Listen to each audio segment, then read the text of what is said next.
Hello everyone, welcome back to the ReQuest. It's me, Captain Logan, and joining me as always is my wonderful co-host, Austin the Day Ghost.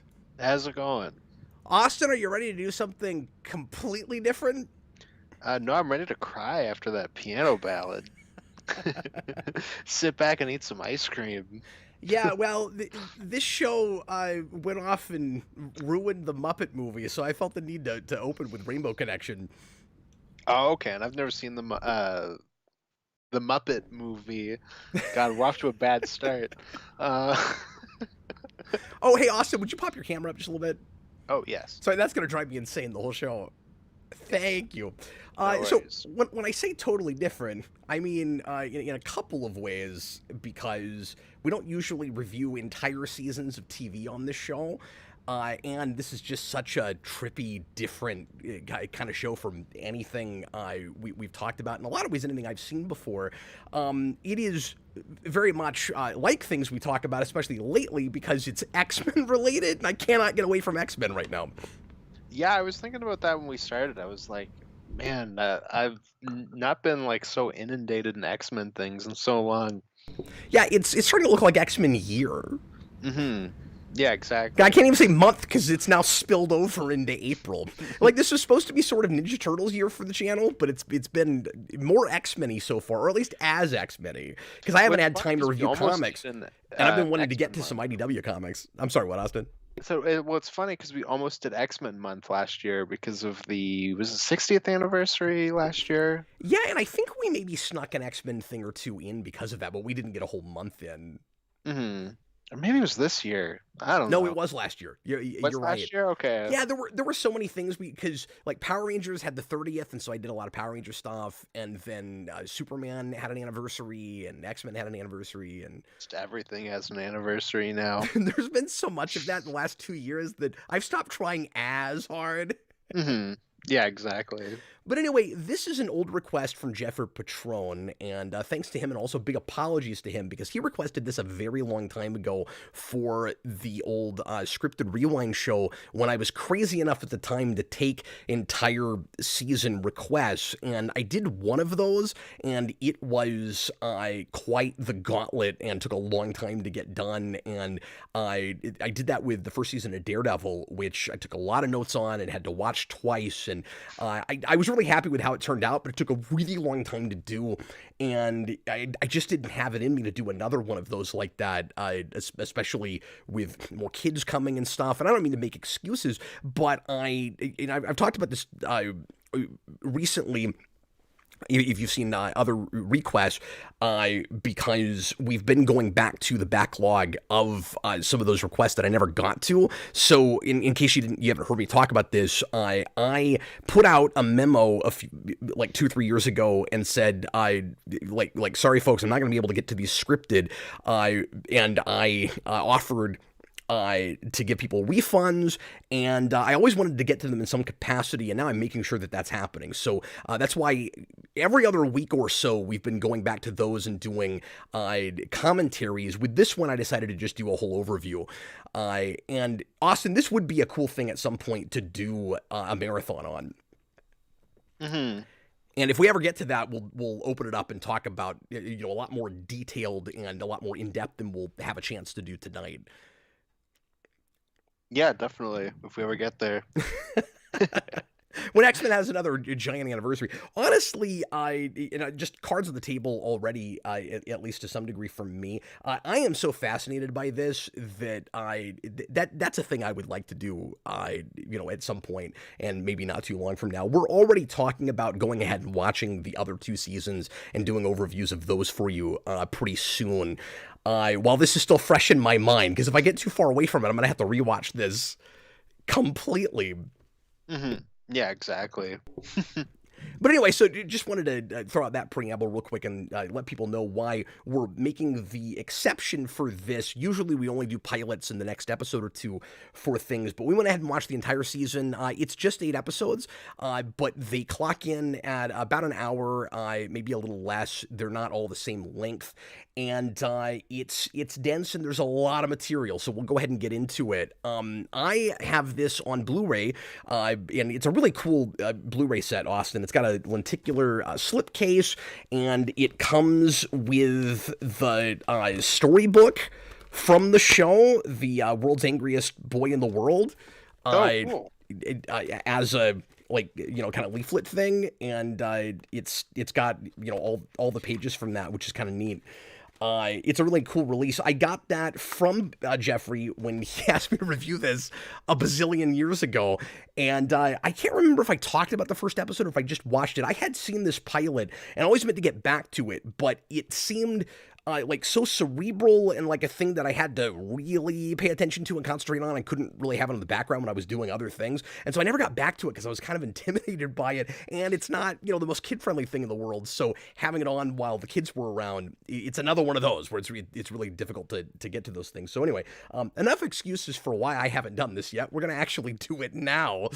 And Austin, I have been looking forward all day long to hearing you attempt a synopsis of this. But before we do that, let's just describe what it's like first, because this is, if you've not seen it, we will spoil things as we always do on this show.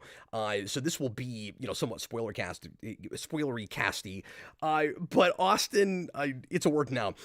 Austin, this is as much of an experience as it is a story, and I think more or less everything comes together and it's pretty tightly woven by the end. I have questions. I don't think we're supposed to have all the answers yet. It's not a complete story, even though the main conflict is resolved at least to some degree by the end, and the main internal conflict is resolved by the end. But there's, it ends on chapter 8. The first episode of season 2 is called Chapter 9. That is appropriate. It does just keep going.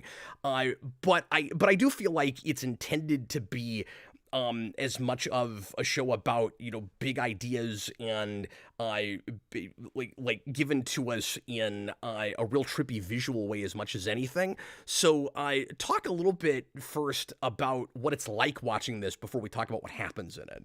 I mean, it is like a visual breakdown of what it's like to have schizophrenia, is basically what the show is. No, like Cap said, it's very it's got like a lot of trippy visuals. We do a lot of messing around with especially like sound. We'll have like the sound cut out, and there's a bit where we do like a silent film thing where we have like the text cards and whatnot. We do a lot of things like that, and then it's very like music video-y, and how we'll just cut to very out there visuals and cinematography. Yeah, it's real like 70s experimental in a lot of ways, and some of that is like I think visually it's constantly a reflection of the kind of story that it's telling, like both in what the internal conflict is like is about what it's like being in this guy's head. I think this does a really good job of both putting us in our main character's POV and also creating an unreliable narrator with that, but also it's outside of time, so it feels like we're in the late 60s, early 70s to some degree, because that's also the kind of filmmaking we're doing, but it's very anachronistic as far as its time frame goes. Apparently, later on, there's references to the internet and stuff, so like I have no idea when we are, and that's intentional, and also supposed to be somewhat unreliable, I think, even though we're not always in David's head, so it's a little bit cheaty about that. Mm. Yeah, interesting. I always just assumed it was modern day. Like I wasn't really thinking too much about the timeline in that way, but I guess now that you say that, like we don't really do a ton of like dating technology and stuff. Nobody's got cell phones. A lot of the technology is analog before it's digital, and people have landlines, and a lot of the fashions and haircuts and things are real early 70s. And there is that kind of acid trip component to it. Well, I think too, part of it is maybe just knowledge of material, because like I know who our main character is the son of, So it's like Right. there's that part of me that's like, okay, so this is supposed to be connected to the Fox movies, so like it would have to be later, but Yeah, also, and it isn't though is the thing. Like I think when this first dropped, they were real kind of ambiguous about whether it counted in that continuity, and retroactively everybody involved in this has been real quick to say it's like an alternate history, an alternate timeline. Like it's only connected to that in that they want the iconography to with Professor X to be the popular stuff that you know, and they wanted Patrick Stewart in the show at one point, and then they decided later on when they finally do stuff with Xavier, because I know about this, I haven't spoiled too much else for myself, but I know they actually do things with him later, and it was supposed to be McAvoy, and they couldn't get him either. But that's the only way that they were going to connect it is just with actors. I'm glad that, I mean, I don't know what they do with season 3 with what you're saying, because with this season specifically, I like that it's not really connected to any of that stuff. I do too. Like, I prefer it to kind of, be off to the side. Yeah, what's really interesting about it, if we want to go to that place right away, Austin, is it's in a way it doesn't have to be related to X-Men at all. And in another way, it's one of the most X-Men things I've ever seen. Yeah, for sure. Like, you could tell this story without any of the characters being comic characters related to comic characters, and in fact, a lot of the cast, a lot of the characters are made up for the show. The majority of our quote unquote X-Men team in this is made up by Holly. Did not come from the comics at all, which I was surprised to find out later. Because there's so many characters in the cast of X-Men that I just figured like Patanomy must be somebody, and nope. I mean, they're almost all made up. I think even Bird is just an Xavier analog and not a character from the comics. Yeah, it's interesting. I'm so like not up to date with like X-Men stuff in the comics. Like I've read the Stan Lee run, that's about it. So I assumed a lot of that stuff came from comics until I looked up the cast list and was like, oh, none of these characters have Wikipedia pages or links to anything, except for like the only 2 characters I know. So Yeah, and so I was surprised when the villain turned out to be somebody I've heard of because so much of the show was made up. And like I said, I was totally fine with that. What's cool about it is it's like X-Men adjacent, where thematically it's very X-Men, but it's couching things in kind of a new, fresh way. So your metaphor for bigotry and racism becomes a lot less about like ethnic racism or ethnic bigotry, and a lot more about mental health and misdiagnosis and making assumptions about people based on their behavior and not looking into their background or anything else. All of that really resonated with me, and I liked, like I said, I liked seeing that like demonstrated in a different way. And the big kind of thematic idea that's spelled out in, I think, the best way possible at exactly the halfway point, where we find out that the whole thing is supposed to be the dichotomy of human beings. I'm already getting into my analysis place, Austin. The dichotomy of the human condition being fear versus what's the word I'm looking for? Empathy. That's just X-Men. Like that's just what X-Men is that like human beings can be very empathetic, very sympathetic, but if we're too afraid of things we don't understand, we throw that empathy away for the sake of self-preservation. And so this show is about that in the way the humans respond to the mutants, but it's also about that with our main character. And so he can be a benevolent god or the scariest thing on the planet. And the reason having Xavier in the background is so great for this show ultimately is that he's like the dark side of Xavier in a way where he's like if Xavier couldn't control his powers. And I've always loved that idea and always thought it was kind of bizarre that Xavier was the one mutant that didn't need Xavier. Mm-hmm. Yeah, it's playing with all the stuff that like you're super fascinated with, X-Men stuff. And Austin's like, I don't care, but you go on and talk about that. I mean, I guess to a degree, I don't know. I had a weird experience with the show. Like, I think it's really good. I'm also sorry, like, I already got in the weeds with it. no, it's okay. As you can tell, I was very excited to break some of this stuff down. Go ahead. No, I think the show is really good.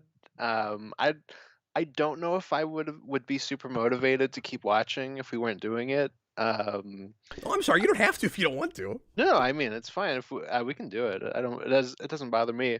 I did, like I said, I did think it was good. Um, I think my main thing with it is it reminded me a lot of like the Mike Flanagan Netflix shows, and it was kind of like that, but I didn't like the characters as much. Okay, yeah, fair enough.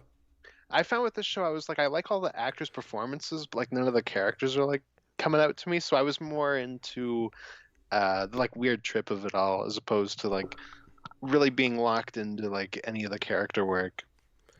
Yeah, that's totally fair. And as you can tell, I'm latching on to ideas real hard. Yeah, no, there's a lot of cool stuff with that. Yeah, and I don't mean to be pretentious about it. Where it's like, ooh, it's got symbols, so it's a good show. Like, I did like some of the characters maybe more on paper than the way they were ultimately presented than the execution of them. But we've also got 2 more seasons, so like I want to say my favorite character, or beyond the protagonist, because he's fascinating in that he's this really well developed character that I feel like by the end of the show I know nothing about, or by the end of the first season. It's a really interesting line they walk. That's the point. And it's really cool where it's like the way the identity question is handled with him, where again we're spoiling everything. He thinks he has schizophrenia.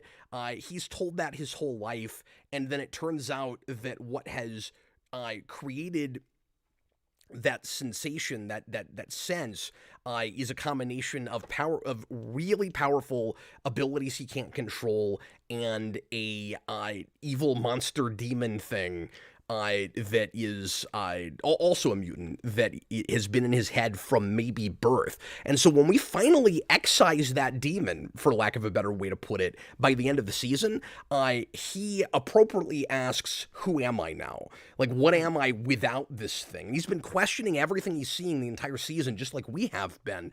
What is real? What is not? What characters in my life are even real people?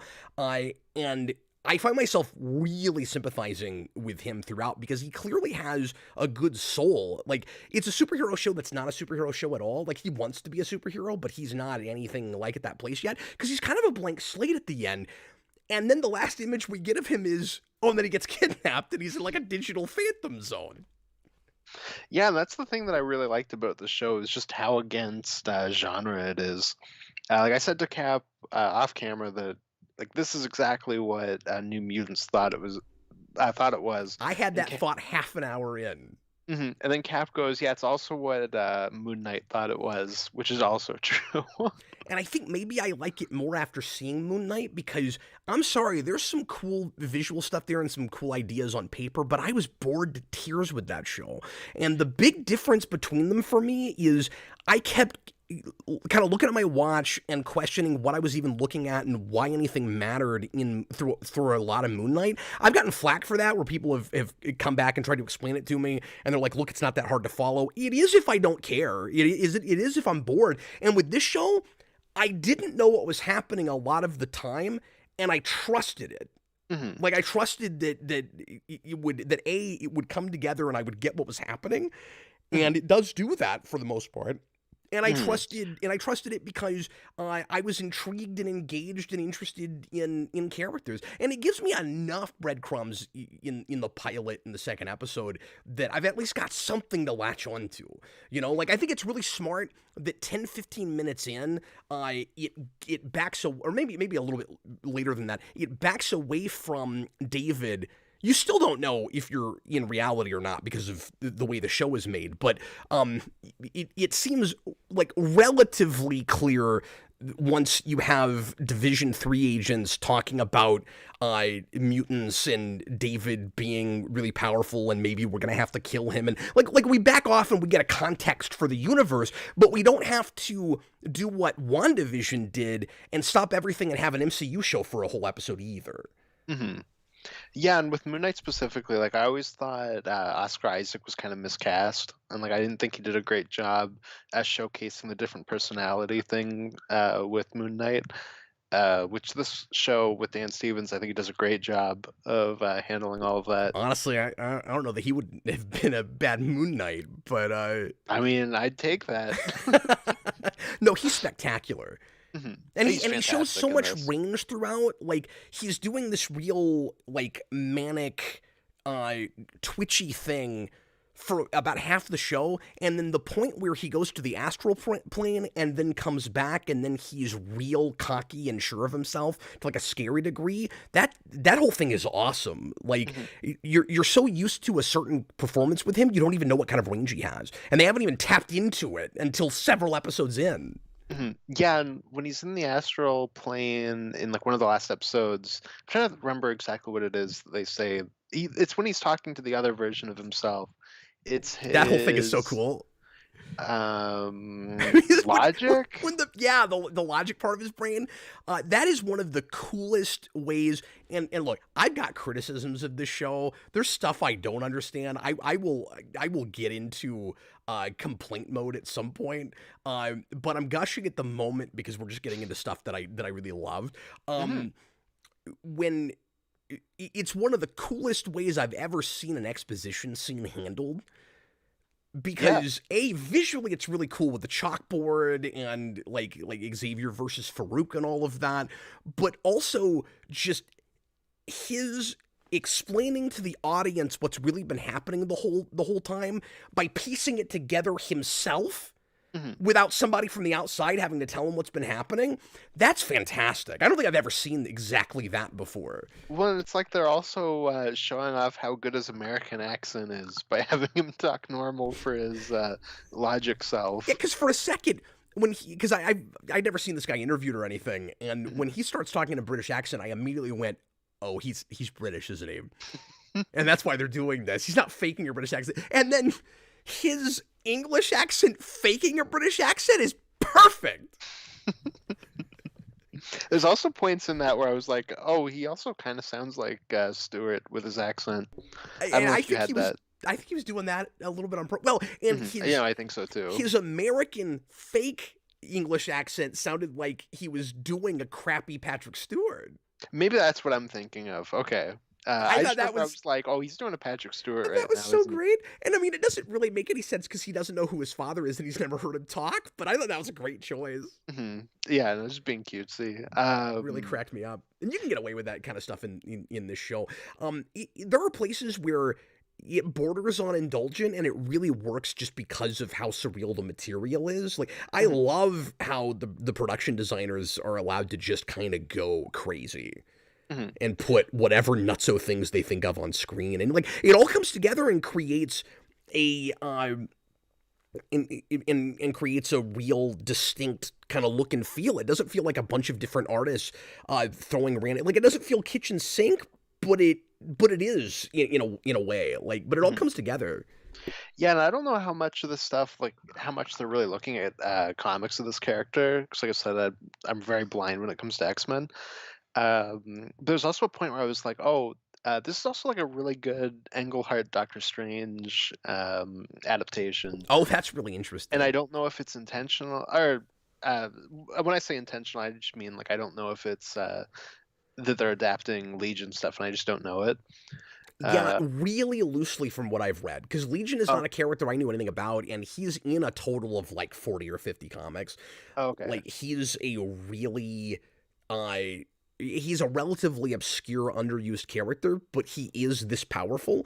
So he's what they call an Omega level mutant, and he is the son of Xavier. And he does have a fight with Shadow King, and that puts him in a coma at some point for like I think a really long time in the early 90s. Uh, some of Yeah, the 80s or I think it's the early 90s where that happens. But the whole, I'm sorry, what were you gonna say? Oh, no, I was just gonna say, because I don't know if you know, but like Shuma Gorath in Englehart Doctor Strange, when they bring him in, he like lives within the mind of the Ancient One, and when Doctor Strange and him have to fight, like he has to go into the mind of the Ancient One to do it, and it's really cool.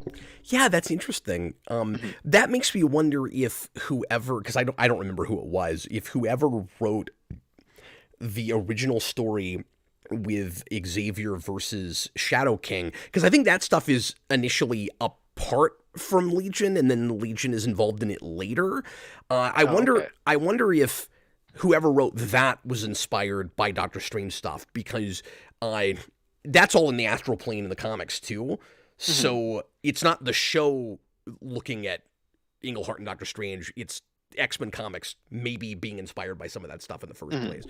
Well, yeah, what I'm just thinking specifically about like the whole villain that like lives within your brain and is like slowly, kind of manipulating you or whatever. And see, I think Shadow King does that to Xavier in the comics. Maybe like I said, I've never read it. I just read a little bit about it today. Hmm. Um, and I don't. So like Legion fights him. He's not in the comics there from the beginning like that, like he is in this. The biggest departure is the Legion concept in the first place, and that's the thing I'm having a tough time wrapping my brain around, just as an idea and a title. And I don't want to get too. I know people get annoyed at me when I overthink titles, but I don't know. Considering that we're taking a superhero name and we're building a whole show around it, I don't know how much sense it really makes. Because the original concept is he's got not just schizophrenia, but dissociative identity disorder. And they make you think in the pilot that that's maybe what it is. And I love how there are certain characters that are on screen that I don't know if you had this, but that I'm wondering, are they in his brain? Or is that a real character? And like nobody, there are certain characters where nobody else seems to be interacting with them, but then later on you'll find out that is a real person. But then there's other characters that are in fact in his brain, or like in the case of Lenny, will later on take like Farouk will take that form, but the first time you see that person, they are real. So we do like every permeation of that. Well, he doesn't have all these different personalities that live in his head. But so I don't know how the word legion really applies, because there's not a legion of characters in his head, even though that's what I thought it was, and I think you're supposed to in the first place. So the only way you could really reconcile it is, unless you have a better idea, Austin, is Shadow King comes to him in various forms, but Shadow King in and of himself is not a legion of characters. He's a shapeshifter, essentially, at least in his head. And then he thinks he's got different personalities in his head because he's telepathic and he can't control that, and he's hearing a bunch of voices, but the voices are not actually personalities that he has. There's a curious line in the first episode where when he tries to commit suicide, or when he's talking to his therapist about trying to commit suicide, he says that the voices did not tell him to do it. They didn't want him to. And I'm like, I don't really understand that unless it's just Farouk yelling at him in different voices, because he Hmm. doesn't have a bunch of personalities in his head. And so the title itself is almost comes off like an intentional misnomer, where like it's trying to throw the audience off. But then it's not going to apply for the rest of the show unless he ends up with multiple personalities later. The show will end cap with Legion David. He gets the contract of San Van Gonza, and then he becomes Legion like Blackheart and Ghost Rider. Well, hey, as long as it doesn't degenerate into the Legion movie from 2010, I'm good. Hate Oh, that he'll be thing. the main villain of season 3. So were you kind of wondering that throughout, where you're like, what is the Legion? No, just because I was like, okay, like he's got all the voices in his head, and then obviously like we figure out that that's just the Shadow King. Um, but then by that point, like I was so, like kind of moved on from what the title meant. Um, that like I wasn't thinking about it as much. Yeah, and I guess that's what you're supposed to do. It's not a superhero name he could ever take and it make any sense. Hmm. But so far, this has not been a world where anybody has names like where they have code names or anything. Yeah, and I hope it doesn't really get superhero-y moving forward. I don't know if it does, but like just off of this season, like I want it to stick like this as opposed to going that realm. I was gonna ask you how you felt about that Hmm. because I know that you've always had that issue with the Singer movies where it doesn't go far enough in the comic direction, and so I didn't know where you would land on it with this, if you wanted it to be like characters and costumes, or if it's just appropriate for this material that it's not. No, I thought it was just appropriate. My thing with the Singer movies is like a weird half measure where I'm like, okay, but we're far enough into that realm that it would be nice if you went a little bit farther. So you're saying if Singer's X-Men was just people in plain clothes, you wouldn't care, but because they do the silly leather suits, you're like, well, then go all the way. Yeah, and I mean they're also just like superheroes. Like even if you took away the costumes, I'm not sure. This show's so like far removed, I think, from the concept of superheroes that I'm fine with it.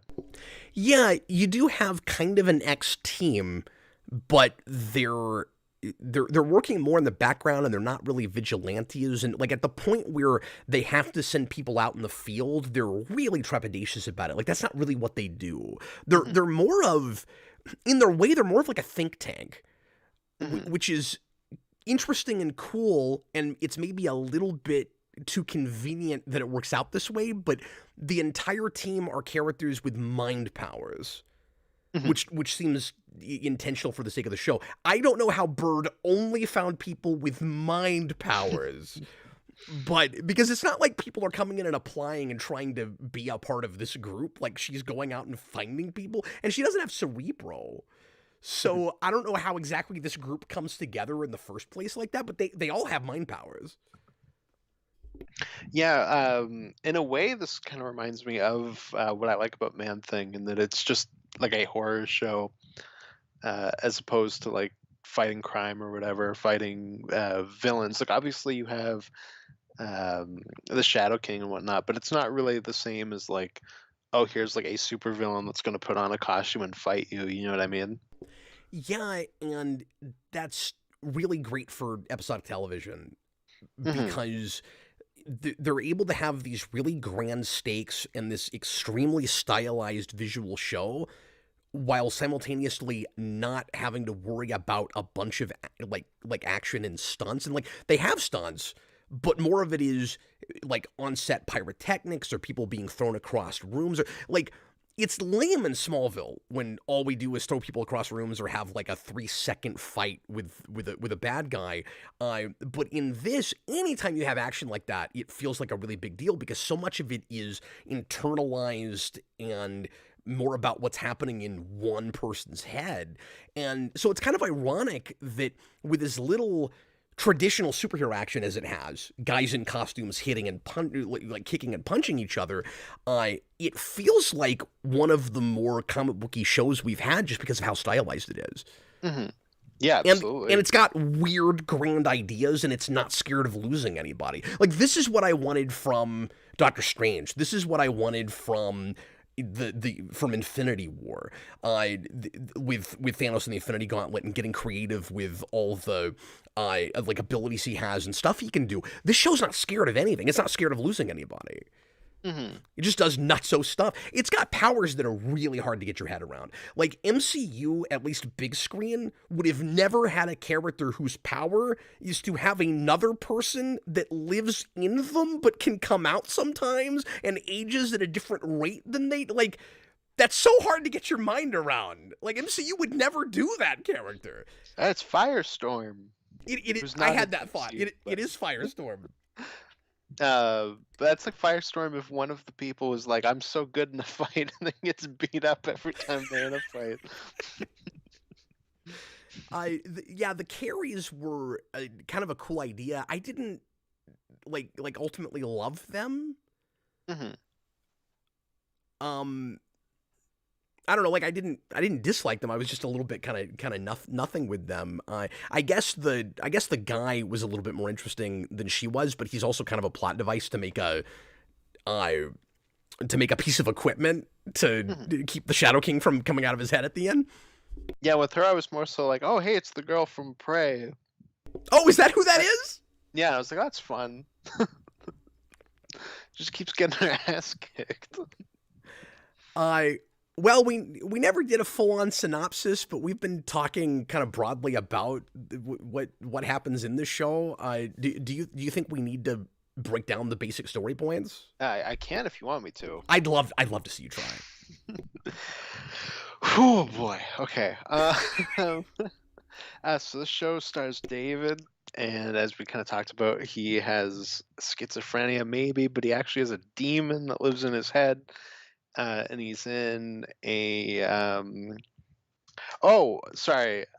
Thank you, Robert Wild. I just saw him mention this. I was also thinking about this, and that it reminded me a lot of Doom Patrol as well, and that I've read the beginning of the Morrison run, and that also starts in a mental hospital, and I was thinking about that quite a bit, Oh yeah, good call. especially with like how weird it gets. You know what I mean? And he says he doesn't know how comparable Doom Patrol is to this show, and he's talking, I'm sure, about the show and not the comics. But Well, that's like, obviously like a more comedic, like weirdness, while this is darker. yeah, but the show is itself also bizarre, and I think these are probably somewhat comparable things Hmm. in both how adult and how weird they are, and also how smart the writing is. I haven't watched past the first couple episodes of that, but like the writing is dynamite for what I've seen of that show. And it feels like a thing you'd like a lot.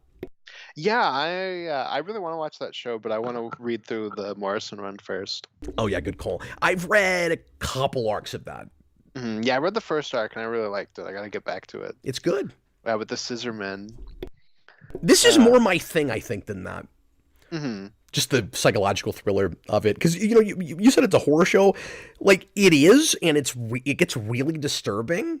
hmm But I'm finding myself enjoying it on a kind of different. Like I'm not a big horror guy, but I'm enjoying the psychology of it as much as anything. Well, the big thing I would compare it to is, like I said, the Mike Flanagan Netflix shows, and those are all like super character driven, but like they are horror shows. But it's less about like, oh, we're gonna spook you or whatever, and it's more just like characters will talk. Like Midnight Mass is a movie where characters will go on like 10-minute long monologues where like nothing horror-y is happening, and it's the greatest thing ever. Anyway, I'm sorry, you were trying to explain the plot. No, it's okay. It's good that we're like going off track and flying around. It works for the show. Well, we haven't even mentioned how non-linear this is, but it handles non-linear really well, I think. Yeah, and I have some questions with that, which we'll get to, but because I Absolutely. wasn't entirely sure what the timeline was supposed to be. By the way, we're doing a whole season of TV tonight, so this might be a longer one. Somebody was asking if we're doing another show after this tonight. We're not, because I wanted to leave enough time in case this went over an hour. Mhm. And we'll try to get back to the history video next week and Ninja Turtles as soon as we can. But anyway, I wanted to leave enough space tonight. Yeah, definitely. Yeah, so David, he's in a mental institute where he meets what's her name? So I had a hard time with some of the characters' names, like I was kind of saying earlier, where I was latching on more to performances Oh, sure, yeah. than Her, characters. her name is Sid. Sid, okay, yeah. So he meets this girl that he really likes, Sid, and they have they spark a relationship, but she doesn't like to talk. Or to talk. God, I'm out of it. She doesn't like to touch people. And then we find out that it turns out I would that give you some coffee or Mountain Dew, but you're in Canada. sorry, get back in the game here. Um, she doesn't like to touch people because we find out later that when she touches people, she has a mutant power that makes them swap.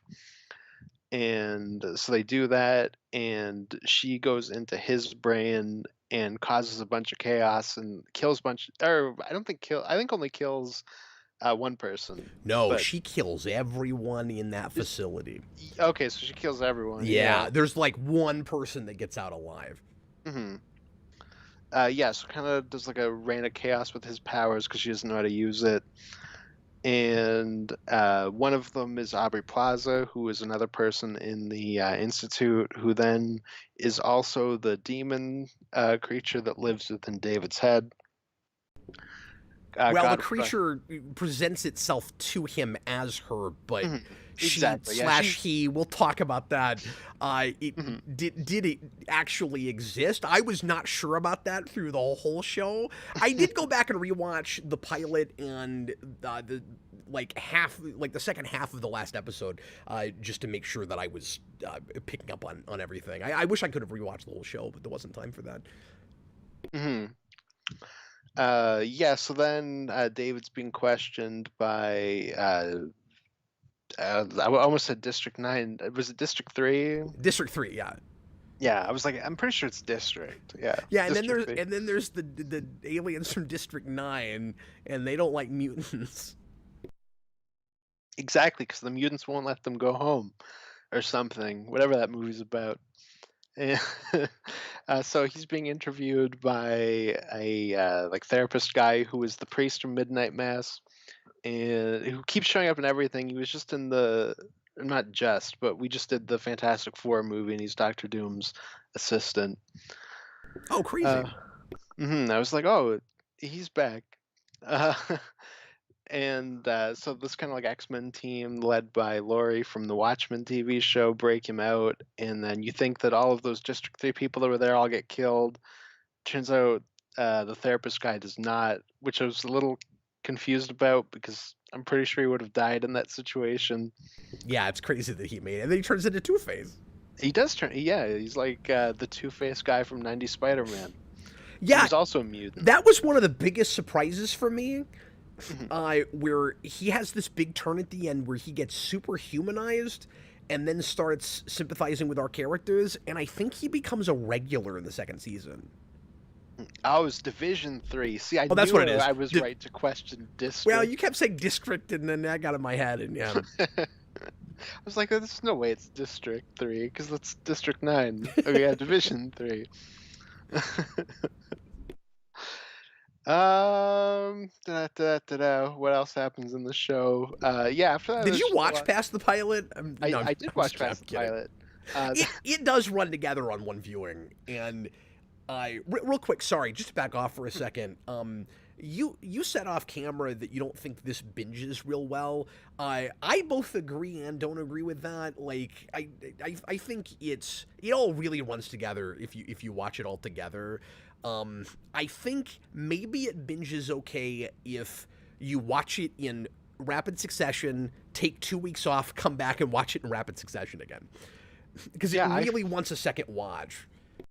Yeah, I feel like the way to watch this is weekly, where you watch the episode, and then when the next episode comes out, you go, oh, I'm gonna like rewatch the previous episode, and like you kind of keep rewatching it and like paying attention to all the crazy details that you maybe missed the first time around. Like I feel like binging it, there was things where I was getting a little lost in the weeds with like some of the weirdness, and then you just kind of have to move on, and then it keeps going. You know what I mean? Yeah, which is so funny because the quote from a critic on the back of the box is telling everyone to binge the show.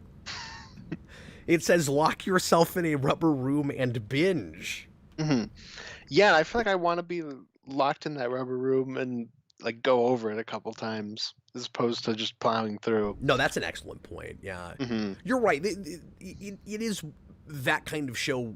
Maybe when this is coming out weekly, where like you just keep looking at it, 2 or 3 times until the next one comes out, like trying to find all the hints like and details. Each episode as they come, and you go like, oh, okay, like where's this gonna lead? Like where's that gonna lead? And like really focus in on the weeds of it all. Yeah, like us, like old diehard fans of Lost did that with that show until it became really clear that nothing was gonna pan out. And with this show, it's actually worth doing that. To try to guess at where it's all going. The first couple episodes of WandaVision, I was like, "Oh man, I gotta like pick through this. This is great." And watching through this, like kind of having to plow through it, I was like, "Man, I really wish that I was able to watch it at the time, so I could have done that." Yeah, no, that's a terrific point. But yeah, where was I with? I think I just finished the first. You got through the pilot, yeah. Yeah, so then it becomes like a lot of crazy visuals. We have like another character that lives in the astral plane. Yeah, because we go to the astral plane a lot. His name is Walter. Yes. And he is added at the beginning of the second half with this amazing monologue. It's maybe the best writing in the show. At the beginning of the fifth episode, where he starts talking about the two kinds of stories that we tell our children, and again, one is about empathy and the other is about fear. And then he says, "This is a 5-act play that mixes both of those things." And what's really cool about that, sorry, I'm gonna break this down real quick while Yeah, we're there. go for it. What's really cool about that is TV episodes are written in 5 acts, and so the episode itself kind of breaks down that way. And I think that episode is probably the best of the season. And gets a lot done, and then the next episode I think is the worst episode of the season, and it's kind of a slog, and it doesn't get anything like enough done. That's when it really kind of stagnates, I think, and then it turns back around in 7. But when everybody is like thinks they're in the mental institution, I tuned out a little bit during that. But anyway. What's really neat about that, though, is it's not just the 5 acts of, between commercial breaks in a TV show, but also you're halfway through the season and you're starting episode 5, so the back half is also that. Mm-hmm. At least kind of. Like you're missing an episode. It's like right after that, but like it nearly tracks for the second half of the season too. I just think that's really cool. Yeah, for sure. I don't know if that was on purpose, but I think it's cool. The room from the Matrix of what's his face, the guy with all the monitors. The architect. Yes. Yeah, except everything this guy says makes more sense than that, and he's been trapped in a room for 21 years, making his own reality, and he's very confused, and he's been too isolated, and yet he makes way more sense than the architect. Well, I've never seen the Matrix sequel, so I can only compare him to the architect from Scary Movie 3, who's George Carlin, so...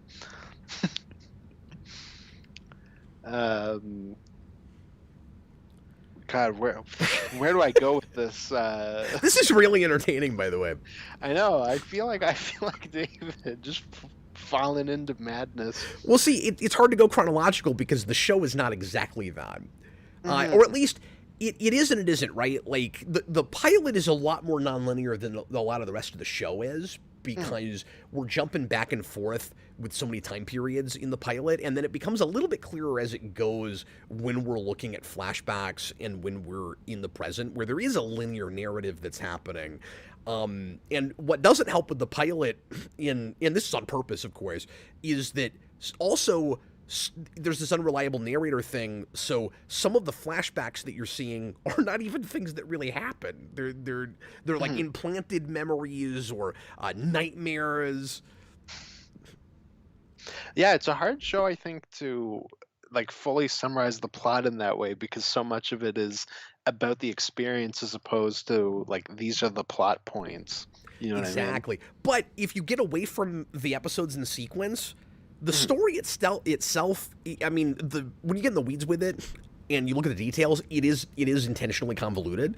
But the overarching bad guy plot, if you just look at it like a comic book story, relatively simple, right? It's just he's like within the mind of David and is like, kind of manipulating him and like slowly getting out, and also wants revenge after losing in a battle to Xavier in the past. Yeah, exactly. He's an entity that is possessing a powerful mutant, but he can't fully take him over because he's too weak in the first place, and he keeps feeding on him. Now, I question whether it would take as long as it did.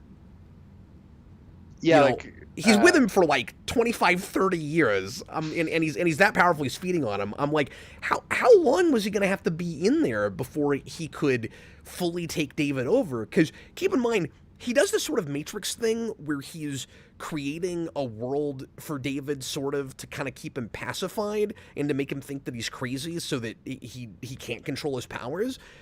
But we find out toward the end that he could kill him and just take his body. Like, he doesn't even really need David's consciousness. I wonder why he didn't try to bury that earlier. Yeah, I'm not sure. It almost makes you wish there was some sort of plot point for, like, this is the reason why it's happening now, I guess. Yeah, they treat it like the real occasion for story here. The kind of impetus for everything is Sid That coming body in swap. and waking him up. hmm But I don't really understand why Farouk wasn't powerful enough before that to take him over. It feels like maybe he should have been. Yeah. I know that's a good call. Why not jump to... Well, okay, what I was going to say is, why not jump to somebody else, get some strength back, and then go back into him? But then you're risking his learning to control his powers, and then you're not being able to break back in, maybe. Because he's not just telekinetic and a teleporter and all the other things he does. He's also a powerful telepath like Xavier, so he might be able to block you from coming back in. That's the other way it's Legion. He's a Legion of superpowers. Yeah, well, and I meant to say this earlier, the concept in the comics is every every different personality he has a different superpower when they're controlling his body. That's so it's like split. Yeah, that's the premise in the comics, and I was really surprised they didn't do that in this, and I'm surprised that it's as good as it is, and I like it as much as it is, getting away from the basic concept of the character. Because like, it shouldn't work, right? It feels kind of lame to not do that. It would be like if you did Resurrection Man, but he doesn't get new powers every time he dies and comes back to life. Like, that's the premise. That's the basic idea. But I can't even complain about it because the show's so good. Yeah, no, exactly.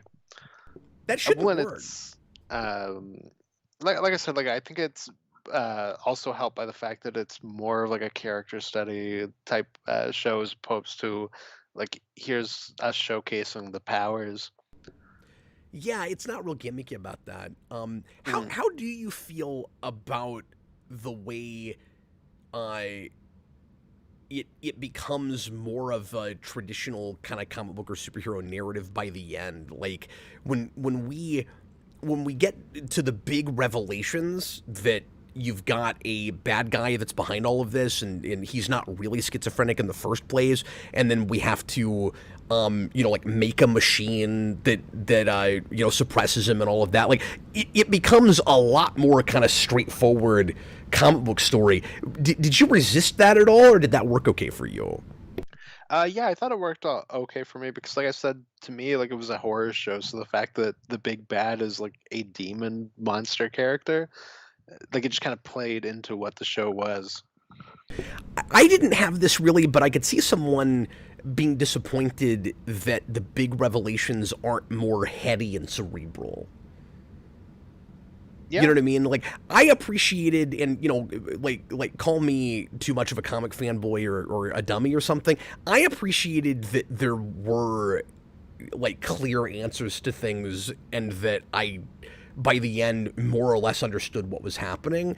Like, there was a part of me that was, I guess, like a little bit let down maybe when there's like so much of a clear understanding about like whether or not he's schizophrenic or crazy or anything, because I liked kind of the ambiguity of it, where I'm trying to figure it out, and then it's just been a monster the whole time. But then I was so fascinated by the psychological question of who is he without the monster that it still worked okay. It feels like it's all about the mysteries, and then when you peel it back, the mysteries are not that complicated. But I'm finding myself, maybe it's just execution, I'm finding myself okay with that. Yeah, well, and I was, really intrigued early on when we were doing the flashes of like the kind of big monster-y. I was calling him the Scar King. What's his The name? Shadow King. And their And design for that is super creepy. Like, it's really good. yeah, and like the big head guy from the book and whatnot. Yeah. That's very much, and obviously these come later, but Follow the House of Usher and Haunting of Hill House do similar things where it's like here are like flashes of these ghost characters and you don't know what they mean, but like if you keep watching it, you're gonna see like, oh, this is what this is what that is. And I thought all of that was really effective. Yeah, and by the end, there are still questions about what some of those things mean and how much of David's background we really understand. Like, big questions I had, and this is not a criticism unless we never get answers to it. But big questions I had, and I don't want to speculate too much because we're going to try to talk about the rest of the show, or at least I really want to. Where did that super creepy storybook come from? You can't tell me that his parents would really read him that. You know, that feels like it had to have been an implanted memory, but I would think that there would be some kind of grain of truth, like it would come from somewhere. Like there's a big question mark with that storybook. Mm-hmm. Yeah, it could be something like maybe there was something like that, and then the Shadow King kind of perverts it and makes it creepier than it actually was. Maybe. Yeah, maybe so. Because you got that therapist that's like, why on earth would anybody's parents read them this? Like, it borders on child abuse. And I'm like, it's like the Babadook, yeah. I'm like, there's no way that's a real book. But then I like really skeptical about the adoptive parents. Mm-hmm. All of that seems like too easy and simple to me. Like there's stuff with his background that we don't know yet. I would imagine like his father is, or his adopted father anyway, is an astronomer. They're doing something with them. Mm-hmm. I don't know where that's going yet. And then his mother is kind of a big question mark. And then why Xavier gave him up is a big question mark. Who Xavier's who Xavier was with to get the kid is a question mark. And I read about that in the comics. It wasn't anybody I've ever heard of, so I don't know what they're going to do with it in the show. But it's Ego. Oh, okay, sure. Yeah, Ego is his mom. Yeah. But I assume that there's, like big interesting revelations to come that will make some of this even better. Yeah, I'm hoping anyway. They don't go into like the lineage and like the step parent thing or adopted parent thing. Yeah. In the future seasons. Well, and something is off about the sister. Mm-hmm. She just doesn't seem right to me. She's introduced in the most unflattering, unsympathetic way possible, and then she's made the damsel in distress through a lot of the season, and she's supposed to be maybe more likable toward the end when she feels really bad for not telling David what little she knew about his background. Like she doesn't tell him about what she knows about his powers and Xavier and all of that. But the way she's introduced, she's like absent-minded and almost like accidentally mean-spirited, where she brings him a cupcake for his birthday and then eats it in front of him when she's not allowed to give it to him. And I'm like, this is a horrible person. Like, yeah, no kidding. Something is off about her. So when she's put in the cell and she's in this like really cruel slanted room where you can't stand up, I'm like, she deserves this. Yeah, that room was awesome. Their prison room that was just like this. It's so weird. No, that looked like it was architecture right out of the Cabinet of Dr. Caligari. That was really cool. That's true. Yeah, just so much of the visuals of this and like the set design and whatnot is so perfect, and really sticks with you. Another question that I had, and this is minor. You and I talked about this off camera. It's not ultimately really important, but I got kind of fixated on it. So Aubrey Plaza is playing a character that was originally written for a middle-aged man.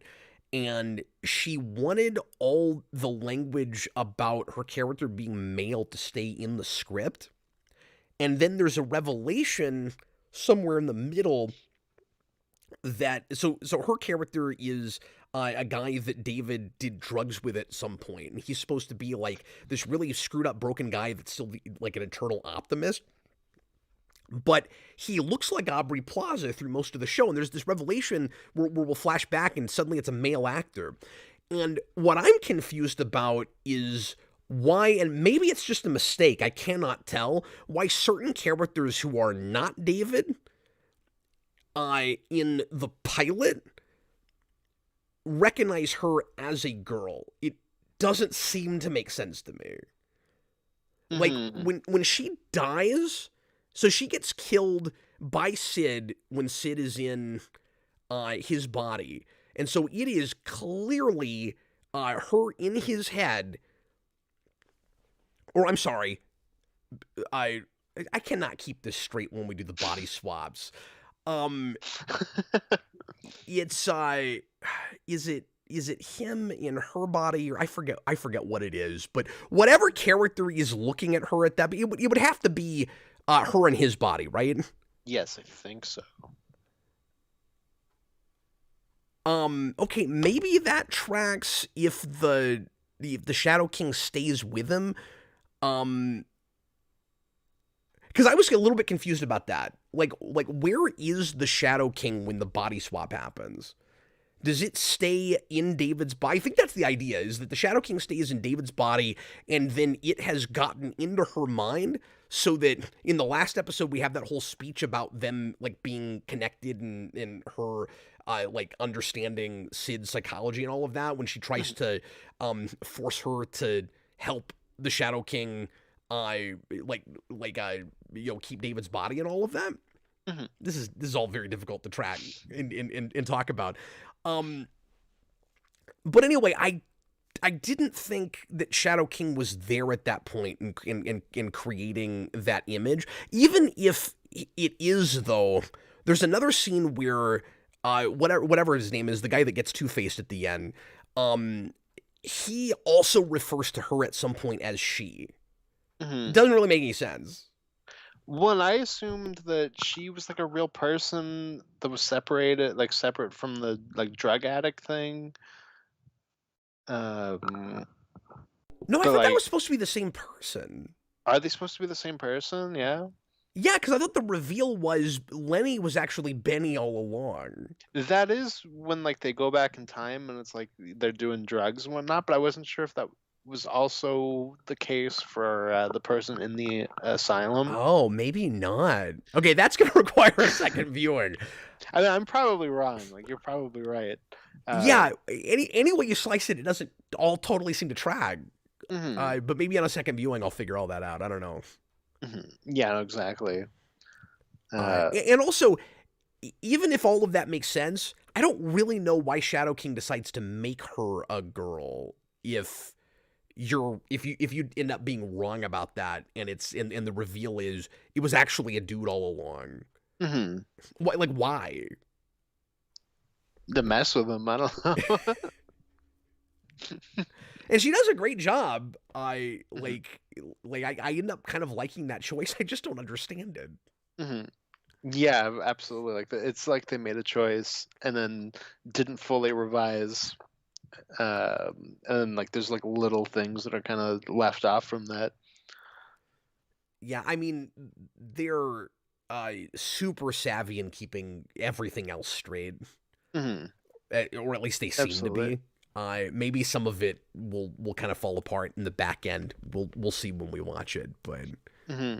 Yeah, and I also don't think she comes back for the other seasons. I think I saw when I looked it up that he's played by a different actor. Yeah, he is.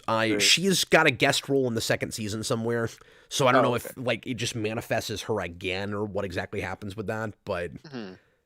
Yeah, because I was a little bit like, oh, that's unfortunate. Like I really liked her in the role, but I'm sure whatever they do with it makes sense. That's another thing I wanted to ask you about is just how you feel about the ending. Because honestly, I felt a little bit let down with it on first viewing. Like I liked it a little bit better going back to it. But how do you feel about the way we resolve Shadow King and then the fact that we're setting him up to just be the big bad of the show, it seems like? Mm-hmm. Like, did you find yourself wishing we could go to something else, or are you okay with that? I'm okay with that. like I kind of like the idea that this isn't just a like villain of the season show like that. At least I assume so. Just looking off of this, and I think with how the show Well, we know that the new actor plays Shadow King for the second and third seasons, so he's got to be the big bad for the entire show. Yeah, exactly. I just mean like I don't know if we like you never know with stuff like this. Oh, Like, sure, yeah. we set up villains all the time and throw them away. Um, and no, I think like just for the subject material that they have in this first season, I thought it made a lot of sense that you would continue that instead of going, okay, now in the next season they're gonna fight Mojo, the big fat guy. That's fine. I would love Mojo in this show. Yeah, I mean, maybe. Mojo was one of the villains for X-Men '97 this week, by the way. Yeah, that was one of the only episodes I heard about beforehand because it's like the 16-bit video game thing. Yeah, right? it was fun. The only thing I didn't like is they didn't have Magneto say "Welcome to Die." They had a perfect moment. That's like the whole reason to do it. Yeah, it was perfect. They totally could have done it. I'm like, do you guys not know about Welcome to Die? What is wrong with you? That was sad. And he kept talking. Canceled for that. Yeah, he kept talking. Never says it. I just looked at Jason. I was like, where? And Jason knew exactly what I was talking about. We both just kept going, where is it? Like, when's he going to say it? Well, he has to say that, and I am Magneto, Master of Magnet. He does. He doesn't say Magnet. He says Magnet. They didn't keep the mistakes in. All you got to do is have him be like, I am Magneto, Master of Magnet, and then somebody cuts him off. That's how you do it. Oh, yeah. That's pretty good. That would work. That's all you got to do. And then he says, welcome to Die, because they interrupted him. See, they should have let you do a pass where that's the only thing you change. Mm-hmm. I mean, I guess at first it felt a little bit too easy that they were able to get Shadow King out of David's body with her power with a body swap. And then the more I thought about it, the more I thought maybe it works okay. Well, I liked the body changing thing. Like it turns into the Thing for a second. Yeah. Where it's kind of like bouncing back and forth. It would be really cool if we did more with that. Like maybe you don't know exactly whose body the Shadow King is in, maybe for like a season, which isn't what they do, I'm guessing, because we have an actor. But you know what I mean? Yeah. No, that would be cool. Where he just keeps jumping from body to body. And I like that he's not just disintegrated or something, because you do that in a 10-minute wrap up, and it would really seem too easy considering like how much of a nightmare he is. And I like the idea of this season is all very internalized, and the stakes are there are like larger external stakes if Shadow King is able to completely take over Legion, of course, but because of his powers. But I like that it becomes more of an external threat for the next season. Well, like it's all a lot of it's been in his head, and then when you get to the last scene of the last episode, somewhat ironically, he's now like caged in this like Phantom Zone thing. And sent off. So like he finally gets this thing out of his head, and now he's externally trapped. And then the Shadow King is free off in another body, which is super tragic for Bird, because she finally gets her husband back, who doesn't remember her. That's the other thing that makes this very X-Men, is the relationship soap opera stuff. He's pretty Claremontian. Oh, absolutely. And I really appreciated that. I thought Bird was great. I thought I thought she was really sympathetic. I like her a little bit. This is gonna sound like I'm a hypocrite. I like the relationship stuff with her because of how like out there and crazy pseudoscience it is, where like she loses her husband and a lot of her motivation is trying to get him back. I like her a little bit before we know about that, because she gets to be the mentor, and once it in like the Xavier figure, like she's like the third best Xavier now, and she's not even Xavier, but she's a really good like female Xavier. And then once she has that personal motivation on top of it, she doesn't really get to do that role as much anymore. And I feel like it gets maybe a little bit too bogged down with how like sad and tragic that whole thing is, where she doesn't get to be Xavier anymore. I thought that was kind of sad. Hmm. No, absolutely. I was just happy because what's her name? Jean Smart, I think, is that actress's name? Yeah, I've always liked her. Yeah, she's great, and I've only seen her in HBO Watchmen and Hallmark movies. So I'm like, oh, I finally get to see her in something that's good. Yeah, I forget where I first saw her, but she was in stuff when I was a kid in the 90s. Hmm. Like, she's in the Brady Bunch movie and, like, a bunch of things. Oh, okay, so it's possible even that like I've seen her in things, but she was just like a character actress that I didn't pick up on at the time. Yeah, that's totally likely. Sounds about right. I felt like Patanomy was really underutilized. And I started to say this earlier. He would maybe be my favorite character if we did more with him, but he ends up being kind of just a plot device. Like everybody has a personal motivation, and then he's just kind of there. Hmm. I'm talking about the black guy with the perfect memory Oh who yeah. can go into people's minds, and he does what they call memory work, and he can go in and find like any memory you have. He's got a really cool power, and I thought that actor was fantastic, and I really latched onto him in the second episode, and then He doesn't really get to do he's as just kind of much in the after that. background after that. It's disappointing. Yeah. Out of all of their little team, he's the one that gets the least to do. You're absolutely right. Well, he actually isn't, because I don't even know his name. There's this other guy that I think is a telekinetic that is hardly ever there, and whenever he shows, he's just this like 30-something white guy. He's the guy that's like throwing people with his mind in the one big action scene at the end of the pilot, and then Mhm. every now and again he'll be on a mission with them, and I'm like, who the hell is this guy? I have no idea who he is. He just occasionally shows up. Okay, never mind. Because I clearly forgot about this Yep, person. so did I. Oh, that's funny. Well, and Okay, also outside of that guy, he is the one that gets the least to do. there's a little bit of that where the see, now I'm doing it. It's not District 3, what, Division 3. Division 3, yeah. What happened to the elderly man that is heading the Division 3 team in the pilot? He never shows up again. He gets killed when David's like, "I'm gonna go get my sister back," and then like the rest of the team are like following Oh, in is he in after. that scene? Yeah, I think you see his corpse at one point. Okay. That is not an episode I had time to go back to. That's 5 though. That's the best episode. I just only saw it once. Yeah, yeah, because I was like, "Oh, that guy's dead." That's I a thought he was question I gonna had be a for bigger you. part. When David comes back from the astral plane, Hmm. why is he so cocky and creepy? Because at first I thought it was Shadow King taking him over, but Hmm. it seems like I can't tell if that's what it is or not. But he goes in and like they use it as a way to showcase just how scary he can be if he lets his power loose. Hmm. I cannot tell if he's in control or not, just on our first viewing. Yeah, I think it's more like a manipulation thing with that, where like he's becoming creepier because he's taking advice from Shadow King.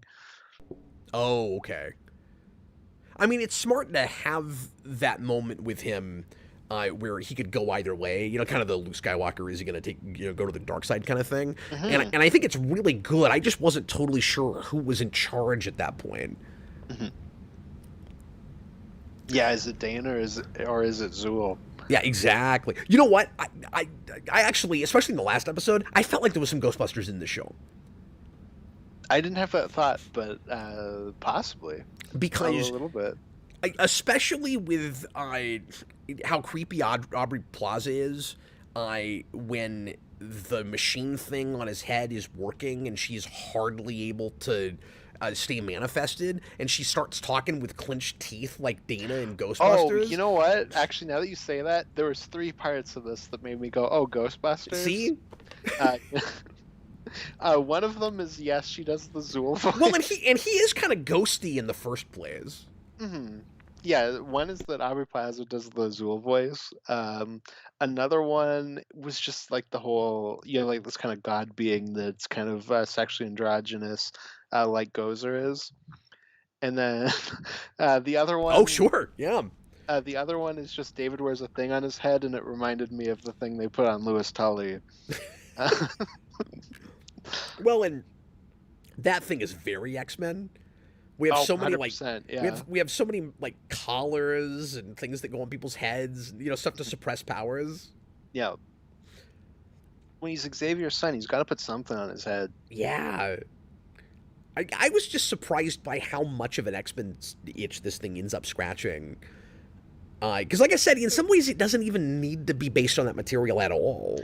Well, it's weird because it's so far removed, but like you said, those ideas are still at play. It's kind of like a perfect franchise, like IP TV show, right? Yeah.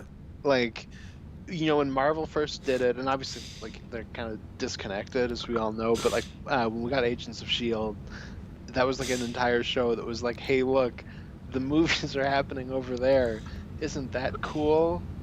We're not really doing anything cool over here, but over there, that's where the movies are happening. And it's like, okay, well, this show, like, it just plays with those themes, but it's very much its own thing, and it's not like superhero-y. And it can touch some of that stuff when it wants to, but it's not necessary. And like I said, with having him still like the comics being Xavier's son, that's so interesting thematically and for where his character is going that I end up being really glad that that's there. I think you could do a version of the show that doesn't even have that, but it adds an extra layer to it if you know anything about that character. Well, not only that, but we're also doing the Rogue thing with his romance with Sid. I wanted to talk about that. I love the kind of irony and parallel between their powers. I like the way she's Rogue and isn't Rogue. Where like Rogue can't touch people because she'll hurt them, and so she can't be intimate with anyone. This character can't touch anyone because she'll be too intimate with them if she does, and I think that's fascinating. Well, and there's that one part where they like break down where he asks if she's a virgin, and like I was shocked by how far they went with that. It's great. That's crazy. It's really messed up. And it's one of the best reveals in the show because you really buy why she is so apprehensive to touch people, even if she was able to. It still bothers her. Just like the idea of it freaks her out, and it's not just because she'll switch bodies. It's because of that experience where she switched with her own mother and then had sex with a guy, and then when she switched back too quickly, and then everybody freaked out. Like, it's so messed up. Yeah, no, it's real weird. And yet it ends up being really romantic. Like, I was shocked by how soulmatey those characters end up being and how much I buy it. Like, when he does the, like, third grade thing of asking her to be his girlfriend in the pilot, I didn't really expect it to be a serious romance all the way through. And it's so much more sophisticated than TV usually handles these kinds of things. Like, first of all, it's really nice that we get two people together and they're able to just be together and get along. And, like, yes, there's conflict and stuff, but it doesn't have to be forced in. Maybe they do this later, I don't know, but in this first season, like, they don't force it in, oh, we can't be together because we can't touch, so we're gonna break up for a while, but then we'll try to make it work later. Like, no, they just make it work. I mean, it's really cool. I love how grown up David is able to be while simultaneously being kind of a victim and a child and not really knowing who he is. Like, it's cool how reasonable they are, and how much she helps him to grow and find himself. Yeah, when you mentioned I loved her. I love her. When you mentioned with him too, like with his performance, how like you have like the very like unsure of himself guy, and then like you kind of break out of that later on. You get the same thing with her, where like she's very neurotic. Yeah, and like you see her gain confidence throughout the show, and all of that's really really effective. Yeah, too. The big thing they have in common is that they're both told that they have a mental disorder, and neither one of them does. And so, like I said, the social commentary, at least part of it, is like misdiagnosis or are kind of pretending like we understand mental health a lot more than we really do. So it's not to downplay schizophrenia or like OCD or any of these real psychological issues that people have, but we don't understand them the way we pretend like we do, and this show is really smart about that. It's like a couple of rungs above Ang Lee's Hulk in the way it handles like a mental disorder in with a metaphor with superpowers. Mm-hmm. Yeah, in a way, it's almost like how it's played. You know how like somebody with schizophrenia would be treated, in the past, but like with mutant powers, like it both is metaphor while also commentating on exactly what you're saying, where we don't fully understand it as much as we say, or as much as we think, I guess. Yeah, and I think even in the present day, this can be a problem, right? Mm-hmm. Yeah, sure, absolutely. Like obviously it's exaggerated to some degree in the way we're handling the insane asylum. Oh, also, I like the way some names are used in the show. The mental, the psych ward is called Clockworks, which is kind of interesting. When you look too deep into it, like I tend to do, because it's a show that is not linear or not entirely linear, with a guy who never knows if he's in the present or the past or if anything is real, and he's supposed to be fixed like clockwork, and like it doesn't work. Nothing in the show is like clockwork. So I like that. Mm-hmm. And like it doesn't work. It has the word work in it. It doesn't work. And we get to do a cool music video there. Yeah, we all do a little like Bollywood dance. A couple. Mm-hmm. I can't remember. I just mean like specifically where like they do like the song and dance part. Oh yes, well, and I was gonna say I can't remember where we are when we do the Pink Floyd stuff toward the end. I think that's past that though. Yeah, I don't think we're in the Clockworks at that point. I'm sure one of the reasons Jeffrey's a big fan of the show is how it handles music, because he's a big classic rock guy and a big music guy in general. Okay. And I just got excited because it was like, oh, that's my dad's favorite Pink Floyd song. Cool. Yeah, I just think a lot of the choices are like smart and different, and even when they use stuff that's real familiar, they find really interesting reasons to use them. Mm-hmm.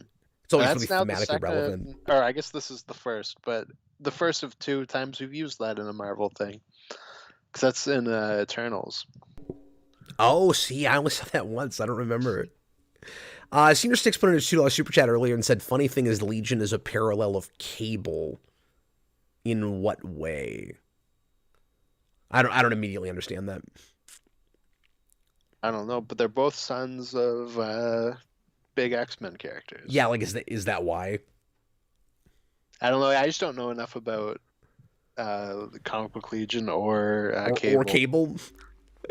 I just know that he's big. He has a lot of pouches and he's got a lot of guns. He also asked what David's power set is. It's ambiguous as to just how far it goes. So he's basically like a Phoenix level mutant without needing the Phoenix in him, right? Like because he's even more powerful than Jean Grey, because like without the Phoenix, because she's telepathic and telekinetic, but she can't teleport.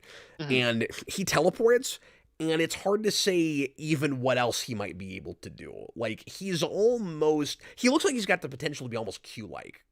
Mm-hmm. Absolutely, yeah. We need the X-Men 3 classification system back so we can figure out exactly where he falls on that. Yeah, because he goes to 10, I think, and so he would be like a 13 or something. He's like, yeah, I was going to say 11, but yeah, you're right. He's probably 13. Because he's supposed to be a quote-unquote Omega level mutant. Mm-hmm. Yeah, exactly. What other big like questions or confusing things do you have that you're hoping that later seasons explain? Is there anything big we haven't gotten to yet? Ooh, I wasn't thinking about like the other seasons explained. I had a question for you about the timeline with the sister, Oh yeah, absolutely. which is I just wasn't entirely sure when he like moves back in with his sister. Like, what exactly was the timeline with that versus like when he's being interviewed by the guy from Midnight Mass, the Two Face guy. Um, I wasn't entirely sure like how that lined up. Yeah, I'm not, and I'm not sure how much time there is in between. Like, I thought the idea was that he, yeah, no, when would that happen? Yeah, I Does was he a little ever? confused about that. Does he ever actually get discharged? Well, because I would have thought that he would have immediately been brought into the like interview process as Yeah, opposed to being discharged. because he doesn't go there. Obviously, after he, like anytime after he goes to Summerland. Hmm. Like One, it's before that. and I think part of the confusion was I was like, okay, so he's in her body. So when he goes to his sister's house, I was like, oh, he's gonna have to explain that he's in a different body, But and no, that's he's not. already switched back at But that he's point. already switched back. Yeah. So I was a little confused with that. No, you're right. I'm not sure. Hmm. And I don't know if that's just a like I need to watch it a second time and like maybe I'll be able to kind of pick out that a little bit more. But I was a little unsure about what was happening with that on Yeah, a maybe first so. I mean, viewing. we jump around in time so much in that pilot. Hmm. It's actually kind of refreshing how little we're doing it after that. Once we kind of get grounded and figure out what's really going on. Hmm. But it's one of the strongest pilots I've seen. I think because especially once you have the rest of it. Because they're taking big risks, big swings, Hmm. where like they could easily lose people. Where it's like there's just too many things happening, too much to get your mind around, too many time jumps. Like think about all the things that you have to try to like piece together and keep track of with this. You don't know who you're seeing is even a real person half the time. Hmm. You don't know when you. I mean, there's a place where we're jumping back and forth between two different interviews and two different time periods. Like that's confusing. And then you've got flashbacks that may or may not be real. You've got all these images of the various versions of the villain and stuff. Like all of this will pay off and make sense, at least most of it, by like later on. And it doesn't take too long before it keeps coming back and we start talking about it. So we are checking in and starting to grab onto some of the balls that we've thrown in the air, even by the second episode. Like, it's really smart that we get into the memory work as quickly as we do, because one of the big questions in the pilot is, what is the deal? Like, we have such a big emphasis on the moment in the kitchen with all the which looks awesome, by the way, with the kind of telekinetic freak out, and we're already getting to that in the second episode. Hmm. Yeah, no, that was really refreshing because you have something like an HBO Watchmen where I felt like that threw like 50 balls up in the air and then went, why are you paying attention to all those balls? Some of them were just for like weird moments that you were supposed to like be weirded out by. While this, it's like, no, they're catching all the balls. I was gonna say this actually reminded me of that show in places too. Like it's not about a lot of the same things, but it does do the like weird, surreal, bizarre imagery thing, and just tonally, there are places where it reminds me of that show. And this is so like I like that show better than you do, but this is so many shows done better. 100%. It's Yeah. in movie like it's a lot of things I've seen before done. This probably, and I liked this show. Okay, this probably hurts Netflix's Sandman. I was gonna ask you about that, like how it relates, because there's a point where I was like, I haven't seen that, but I imagine it's somewhat similar. It The kind of in is, that Doom Patrol way, where like it won't be a one for one. Like that's obviously a more quirky show, yeah, but I but think it's smarter than that show, and I think it does a better job of depicting madness or perceived madness and like really believable nightmares, even though you have a like monster that is actually at play and creating all of that. mhm. I I don't know. I was in such a weird mood every time I watched the show, where like I was in this fever dream where I had to remind myself that I would. I love how lost I got in this. Where I had to keep reminding myself when I was finished watching it. Oh yeah, I was watching a TV show, not having a really weird dream. And I think it wants you to feel that way. And I think one of the reasons I'm so high on it is I was immersed in it in a way that I haven't been in a lot of things real recently. Yeah.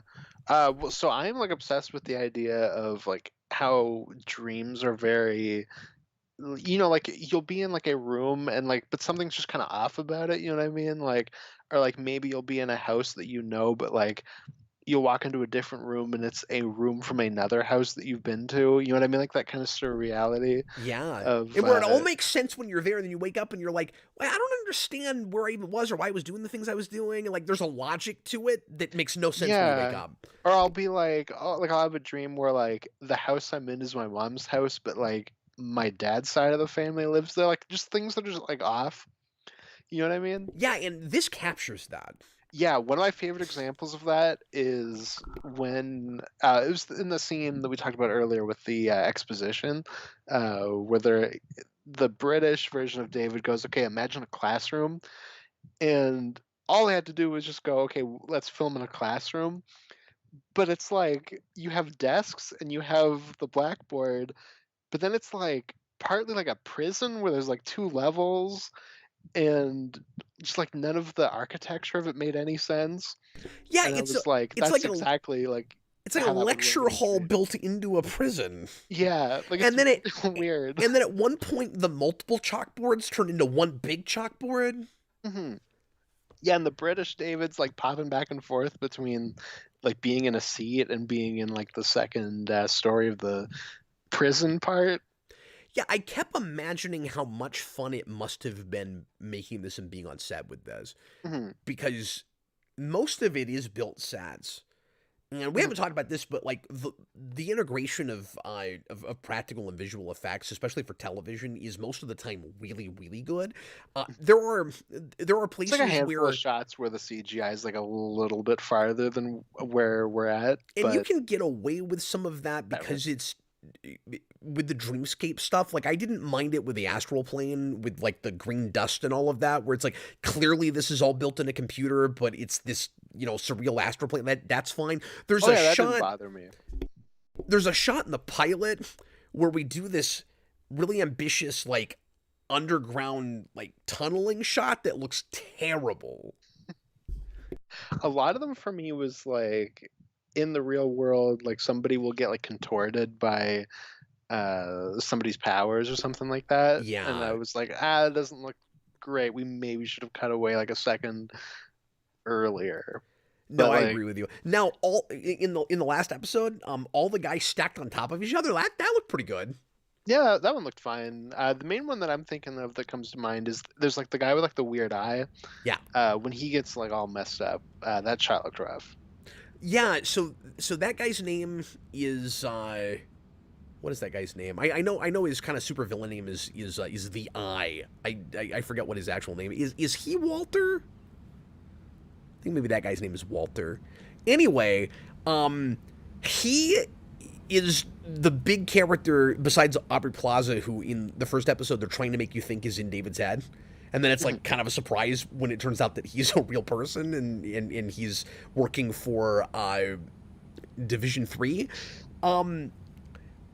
I felt like we ultimately actually did a little bit too much with him. Like when we get to 6 and he's in the asylum with everybody, thinking that he's one of the inmates, and we actually get some of his background. I didn't need any of that. Yeah, I kind of thought he would basically go away after that scene where they're at like the lighthouse or whatever, and they're in the house. Oh yeah, he's just there to look really creepy, and then he gets killed when you get the body switch again. Hmm. Yeah, exactly. And I mean, that guy always does a good job. I've seen him in other things, but Okay, he's one of the few actors I didn't recognize. he had a little too much screen time than he needed. He really helps to make the show feel like more of an early '70s thing. I thought he was a really good casting choice because Yeah, now that you say that, he's got those big sideburns. yeah, Like he's just right out of the '70s. No, he's got that jacket. He's like right out of a '70s detective story. Yeah.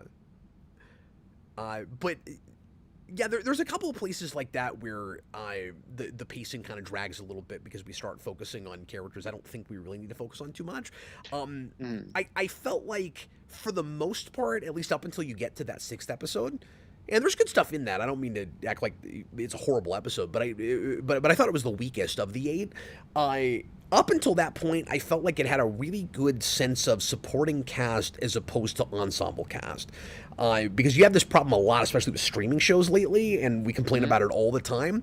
The show is typically tighter than that, and then when it starts to make an argument a little bit for ensemble, I think it works okay. But there was a part of me that wanted every scene from David and to never get away from him. And I never fully lost that. There was a part of me that never wanted to leave his POV. Especially because I feel like I think for the story they're telling, it kind of actually has to. But we do it more than I think we need to. And it, like I said at the beginning, it cheats a little bit in that it's out of time and really surreal, and a lot of the like architecture and fashions and technology and stuff don't go together. But if that's because it's from David's POV, it doesn't really make any sense when you go to somebody else.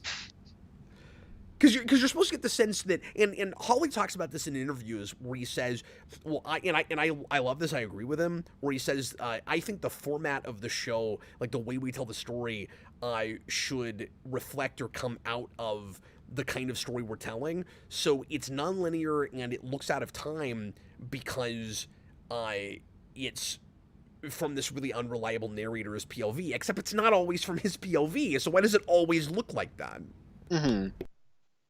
Yeah, it's true. That is kind of an... like the... Oh, sorry, go ahead.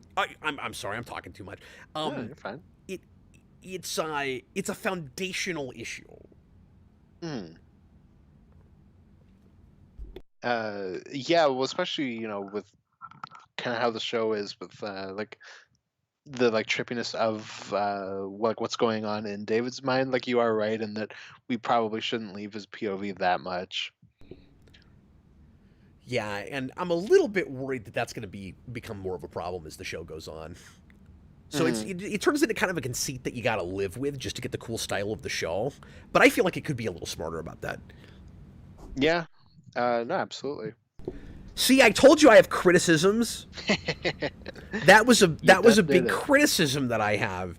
And like I said, I wish Bird got a little more screen time. I wish Patanomy got any screen time. I love that guy. I wish that other guy got more screen time. I didn't even know he existed. I forgot. He's there just so that you can get some guys being pulled on wires in the pilot, and then you hardly ever see him. Yeah, and I mean, I appreciate that. I always love a good wire pulling guy. I also felt like the most typical TV, like character conflict was between the carries. Yeah, I had a little bit of that in places where it was like, okay, well, this is maybe like not as up to par with the rest of the show. That's what I thought. The business where she won't talk to him because he like left her in the astral plane, even though on first viewing, like, he didn't do it on purpose. I wasn't really sure what else he would do in that scene. Like that felt like forced drama to me. When she gets one of the weirder lines in the show, I was like, what's going on here? Where they're walking through the woods and she's just like, it's a good place for a fight. What if you had all these people in helicopters show up here? It would be cool. Yeah, and I was fuzzy on her power set. Like, does she have additional powers beyond just being a part of that guy? Because, especially in the last episode, it seemed like she was able to, like, throw down in a way that she shouldn't have physically been able to unless she has powers. Like, she was like a Power Ranger in that last episode. And then you had that a little bit with Sid in the first episode. But I mean, with Carrie a lot more, where Carrie looked like she had superpowers. There's a part in that big action scene at the end of the first episode where they're running down the hill and they're fighting the Division 3 guys. And Sid, whose only ability is changing places with people, just takes on a soldier barehanded. The guy just like stands there and goes down. He's wearing. Did you catch that? Like he's wearing body armor. She just kicks his ass with no problem. He just stands there. Then she runs off. That happens like later on in that scene I was talking about, because eventually people actually do show up in the woods, and they're all standing around with guns like this, and she's just like walking up to all of them and punching them out. Like they're all in like Yeah, SWAT see, that gear. made me think that she had superpowers or something. I was like, just shoot her. What's happening? That was weird. Oh, and another criticism I have is Bird is telepathic and hardly ever uses her powers. I was really confused about that. There's a scene toward the end where she is imploring David to read somebody's mind, and I'm like, aren't you telepathic? Because doesn't she speak to David with her mind in the first episode? Like, she hardly ever uses her powers. But I'm pretty sure she's just Xavier, but less powerful. Well, am I wrong about that? She was just too tired. She's like, you do it. Look, David, you do it, okay? You're really powerful. You finally learn how to sort of use your powers. This is just a really good teaching moment, okay? Exactly. That's exactly what Xavier would do. Yeah, you just use it as a teaching moment.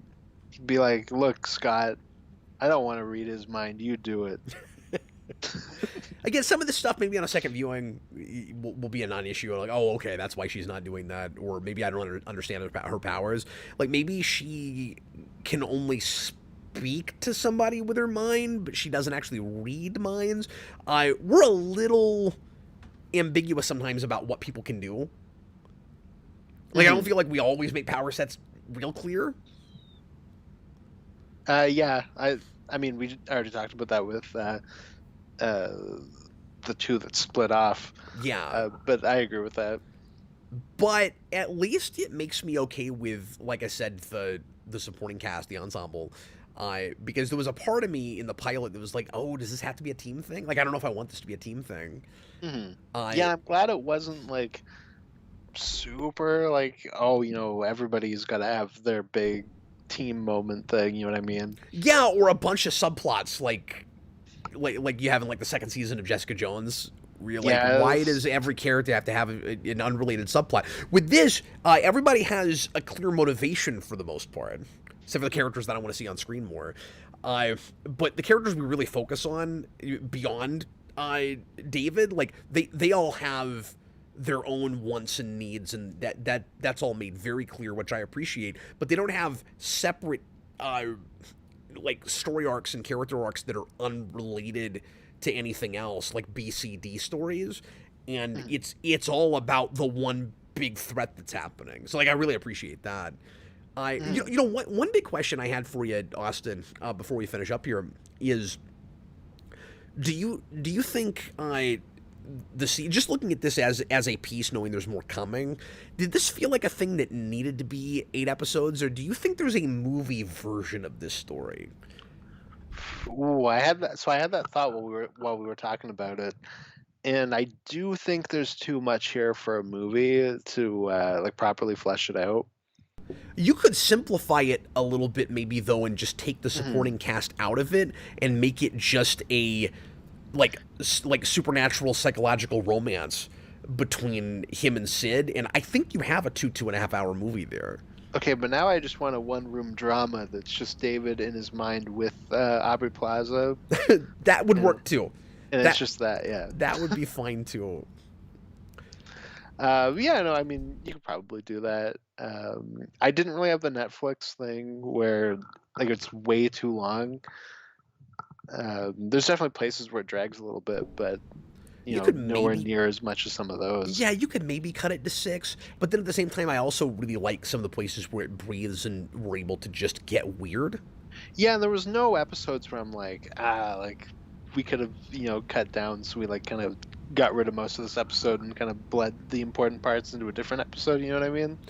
Yeah, I did have it a little bit with 6, where they're all in the asylum, and I mean, I like the ticking time bomb with that episode where like there are bullets everywhere and we frozen time, and we gotta figure out how to get them out of that. And I really like that that kind of sad like desperate moment with Bird where she's trying to move bullets and she's burning her fingers, and like that scene's great. Well, what I liked about that episode is at the beginning of the show, I was like, okay, every show has to have the mental hospital episode. Yes. So we're starting with it, but then we do get that episode. Then we actually get that episode, yeah. Yeah. Where it's like everybody has to experience what he does, and I felt like that was also kind of an excuse to go back and do all the weird surreal stuff from other people's perspectives where you could like get away with that. But then we're also doing it someone would get away from David entirely. Mm-hmm. Yeah, just kind of all bleeding out from his brain. To an earlier point I made real quick, I like, you know, we were talking about how I like this is very X-Men, but then in a way it wouldn't necessarily have to be connected to that stuff. Besides my liking the way I like Xavier is used in the background, I like Summerland as like an almost alternate sort of X-Men team. Like this does what not that this is a great show or anything, but this does what Mutant X did in the 90s, where you take a really obscure thing from the comics and you do it instead of X-Men. Like this could be like an X-Men stand-in thing. Mm-hmm. And it works really well. Like I don't need the X-Men even in this universe. It's a good alternate X-Men. I just wanted these people to hang out with the New Mutants. Yeah. And bring some of that quality over. Yeah, this definitely hurts that movie, and that was already not a good movie. Mm-hmm. But you're right. Like it's really clear that that's more or less what this is more or less really what that wanted to be, and that just it's really lame in production value, and we're somewhere that story goes, and there was real potential there. Mm-hmm. Yeah, absolutely. So retroactively, we're seeing it realized in a thing that I should have reviewed 5 years ago. Mm-hmm. Yep. It's both this and Nightmare on Elm Street 3, because the movie's very Nightmare on Elm Street 3. Oh, yeah. But I also agree with Adam March. That movie's way better than Dark Phoenix. Yeah, but that's not I'd probably put it over Apocalypse, even. Yeah, this is another thing I meant to say earlier. Legion continues that fascinating, and right at toward the end, because the buyout happens right after the show, or just as the show is ending with Disney. But this continued that really weird Fox X-Men trend of it's a continuity, but it's not a continuity, and there's all these. I was really hoping you were going to say that later on they set up Mr. Sinister. No, that would be great. No. But what I was going to say is, there's all these disconnected continuities, and there's this kind of like freeform thing we do with Fox X-Men, where at some point, like the continuity and whether the stuff all talks to each other just doesn't matter anymore, and it becomes a question of just whether the stories are any good. And so like some of the worst things don't talk to the continuity, like X-Men Origins Wolverine, and some of the best things don't, like this and like Logan. Mm. Even stuff like First Class. Like First Class doesn't really fit, but like it's just a good movie. And then that gets weirder when that continuity wants to talk to the other continuity more, but just looking at these things as separate projects. Like, I went into First Class kind of concerned about that and left going, I don't really care that much. Like, it's a good movie. Mm-hmm. I mean, that was Fox men at at both their strengths and their low points. It's just none of it ever really came into a whole. Yeah, like Fox X-Men is just it's like jazz, right? Like it's just constantly like riffing on it instead of being real straightforward and it was a interconnected cohesive world for 2 movies. Yeah. And then after that it never mattered. And that's fine. Mm-hmm. Because the ones that suck would still suck regardless. Exactly. And now and same thing with the ones that are good aren't held back because they have to be looking at the things that suck. Yeah. Yeah, I don't know. It's just like there are good lessons to be learned from that, I think. Mm-hmm. Absolutely. But anyway, we're already almost at 2 hours. We should finish up. Oh my God, really? I know, somehow, yeah. Crazy. Madness. I know there's a lot of stuff we could have sunk our teeth into that we didn't get to, and maybe some of it'll come up if we review more of this. But because there's questions that we're hoping will get answered later. Austin, any other big aspects of this that you wanted to bring up, or just any points you didn't get to make? The big thing is that I really want to check out this guy's Fargo show because I love that movie. Yeah. And when they announced it, I went, That's why this gets made. Fargo show. But now I'm intrigued to watch that, and I'm really excited for his Alien show. So it's really cool he got that. Mm-hmm. Exactly. Yeah. So that's where I was left at the end of this. This guy's pretty sweet. Yeah, I wish he'd get movies. You know, it'd be cool to see him go away from the TV side and see what he did with a big budget film. Mm-hmm. Yeah. And then obviously the question with that is like, would it be like a franchise IP thing, or would it be like? I mean, I guess that's mostly what he's worked on, at least from the things that I know that he's worked on. Yeah, that's true. Yeah, has he made any like independent films or anything like that? But like I want Gunn to give him something. Yes. At DC. I mean, he would be great for all kinds of stuff. Oh, give him the is it Hellblazer? I think. Yeah. Constantine. Yeah. Give him that. Give him Doom Patrol. I mean, like he'd be good for all kinds of stuff. Mm-hmm. Absolutely. Well, that's going to do it for us tonight, I think. Like I said, I could talk about this for another 2 hours, but we're going to go ahead and go now. And I'm hoping we can get our ducks in a row and come back pretty soon and talk about the rest of this. Austin, next week we're getting back to comics. We haven't done comics in a while. It's been a lot of movies and TV lately. Ooh. And we're reviewing a Kurt Busiek thing that Hayden Spring asked for. We're doing Superman's Secret Identity, which I think is a 4-issue mini. Mm-hmm. Yeah, I've never read that. Cool. I don't think I have. Watch me have a review of it from years ago, but I don't think I've read that. I think that's like it's not a Superman origin, so you haven't reviewed it. I don't think it's an origin. I think it's a mid 2000s thing. I think it's like 0405. That makes sense. Yeah, be sick. Cool. Robert says give him Justice League Dark. That would be good too. Yep. Or Secret Six. I mean, again, there's a bazillion things. Oh, this is going to sound random. Martian Manhunter. I mean, oh my God, Cap. What? You know what he's got to do if he does Martian Manhunter? What's that? I think it's Ostrander that does it. Maybe it's Morrison. I can't remember, but it's Martian Manhunter where he like shapeshifts his brain into the shape of the Joker's, and he gets to experience what the Joker lives like. Oh, I didn't know about that. Yeah, he's got to do that. That's messed up. No, that'd be great. Or if we ever did, and I don't know that I would want to see this adapted at all, but if we ever did you said Morrison, if we ever did some version of Multiversity, he'd be the guy. Oh, okay. And I mean, like a lot of Morrison stuff. Mm-hmm. Sure. Anyway, it was so much fun to talk about this, and I'm excited to watch the rest of it. I really wanted to just keep going. Like Austin was like, "This isn't a binge show," and I finished 8, and I wanted to keep going. Oh yeah, somebody asked you if you thought this was up there as like one of the best comic adaptations, like Daredevil. Is that how you're feeling? Just off this?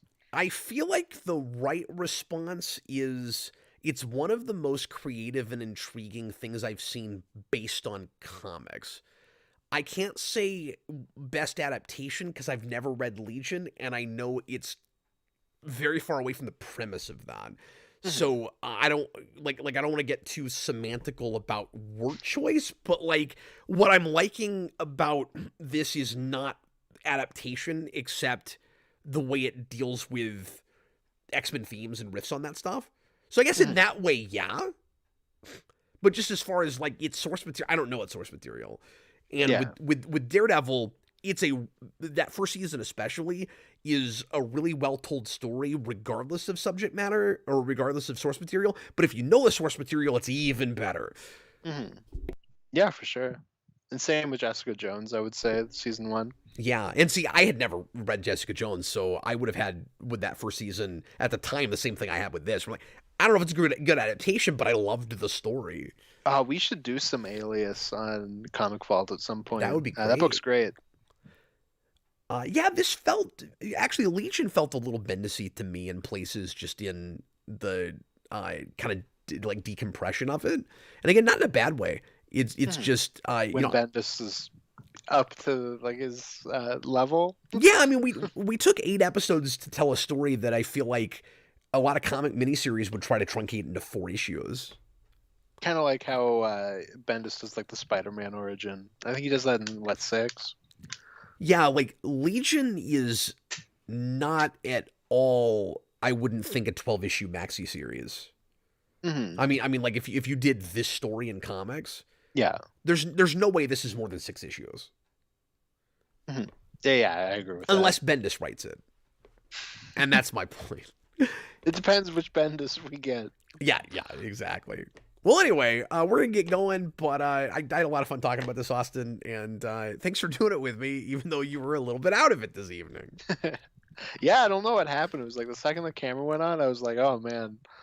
You got a second wind. You got into it. Yeah. It was like my long day finally hit me, where I was like, oh, man. Oh, I understand. I had that last night with Star Trek Club. Oh, really? Yeah.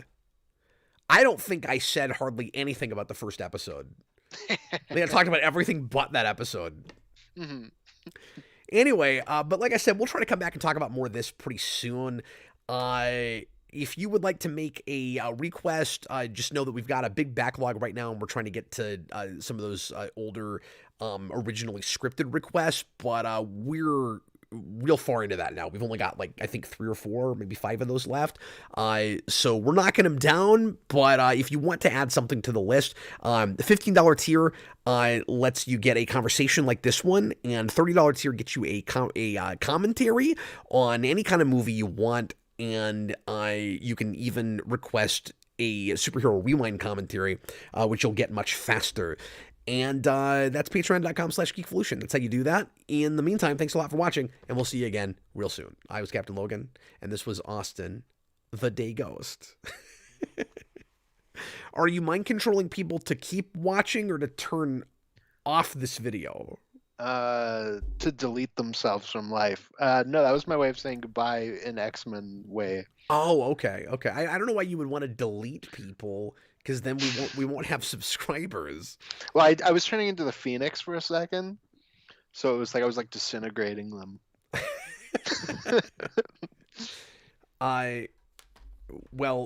I'm really glad that the Phoenix is not real and that Austin is not an actual mutant. Mm-hmm. Oh my god, I would be so destructive if I were a mutant. It'd be awesome. All right, but he wouldn't even need the Shadow King to possess him. He would just do it anyway. Mm-hmm. Yeah, no, I'd be like Pyro in that scene where he's like, those mutants you see on the TV? I'm the worst one. And then I have stupid power. Anyways, bye. Thanks a lot, folks. See you later.